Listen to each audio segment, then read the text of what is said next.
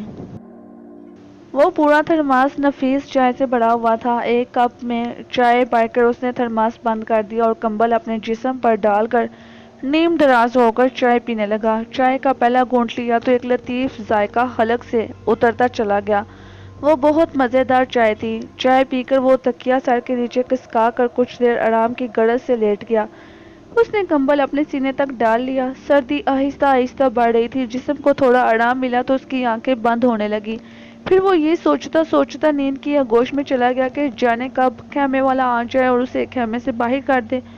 2 گھنٹے کے بعد اس کی آنکھ کھلی۔ اس نے گھبرا کر چاروں طرف دیکھا کہ وہ کہاں لیٹا ہے۔ وہ ابھی خیمے میں ہی تھا کہ خیمے کی ہر چیز اپنی جگہ جوں کی توں موجود تھی۔ کلائی گھڑی دیکھنے سے اندازہ ہوا کہ وہ 2 گھنٹے نہایت ہی اطمینان سے سویا ہے۔ اٹھا تو بھوک کا شدت سے احساس ہوا۔ اس نے ایمرجنسی لائٹ بستر پر رکھی اور ہاٹ پاٹ کھول کر اس کا کھانا پلیٹ میں نکال لیا۔ بڑے مزے سے اس نے روسٹ مرغی تنوری نان سے کھائی اور اس کھانے کا ذائقہ بھی بالکل مختلف اور بہترین تھا۔ پانی کے بڑے ہوئے کین سے پانی گلاس میں نکال کر خوب سیر ہو کر پیا۔ یہ پانی نہایت ہی شفاف اور لطیف تھا۔ جانے یہ کس کا خیمہ تھا؟ جانے کون اتنے اہتمام سے یہاں رات گزارنے آیا تھا؟ جانے وہ خیمہ چھوڑ کر کیوں چلا گیا تھا؟ ساحل عمر نے بڑے اطمینان سے اس خیمے پر قبضہ کر لیا تھا اور اپنے ابا جی کا مال سمجھ کر یہاں رہنے اور یہاں موجود چیزوں کو استعمال کرنے پر مجبور تھا۔ پھر اس نے باہر نکلنے کا ارادہ کیا۔ اس نے اونی کوٹ پہنا، یہاں بالوں والی گول اور اونچی ٹوپی سر پر رکھی، دستانے اور موزے چڑھائے۔ اپنی چپل پہننے لگا تو ایک طرف جوتے رکھے ہوئے نظر آئے۔ اس نے وہ بوٹ پہن لیے۔ ایمرجنسی لائٹ لے کر خیمے سے باہر آ گیا۔ باہر گہرا سناٹا طاری تھا، اتنا گہرا سناٹا کہ اگر کوئی سوئی زمین پر پھینکی جائے تو شاید اس کی آواز بھی سنائی دی جائے۔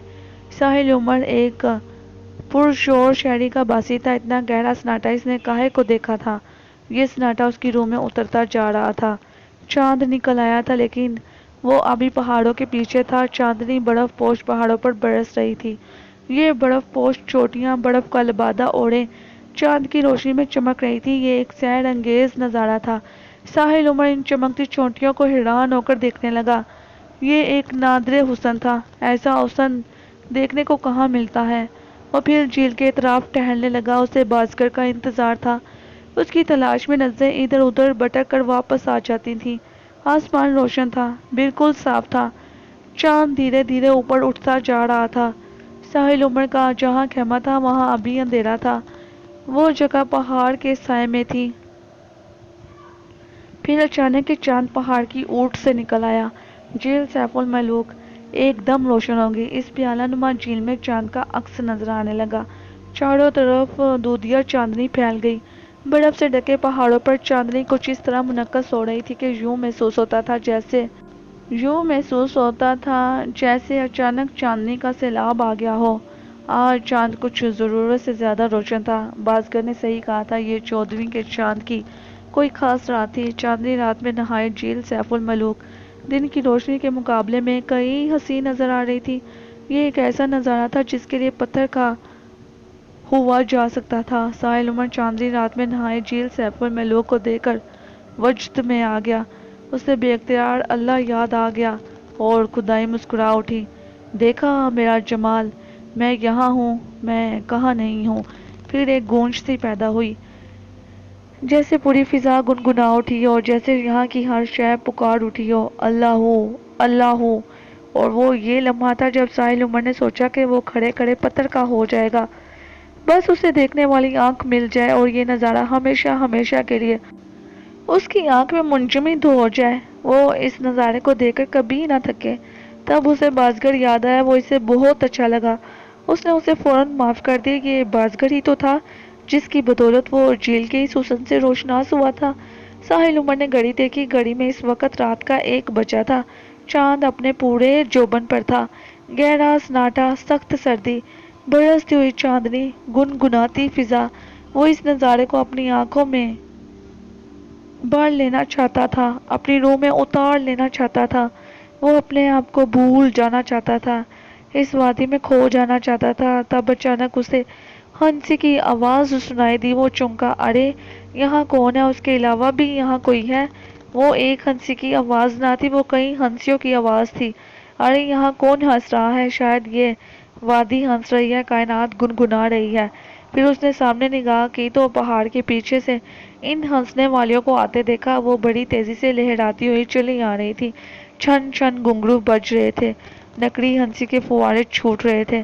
ساحل عمر جلدی سے خیمے کی اوٹ میں چلا گیا، پھر جب اس نے دیکھا کہ وہ اس طرف آ رہی ہیں تو وہ جلدی سے خیمے میں گھس گیا اور پردے کی اوٹ سے باہر جھانکنے لگا۔ 8 سبز لبادے میں تھی اور ان میں سے ایک جو ان کے درمیان تھی وہ سفید ریشمی لبادے میں تھی، اس کے سر پر رومال بندھا ہوا تھا، باقی 8 ننگے سر تھی اور ان کے سنہری بال کھلے ہوئے تھے۔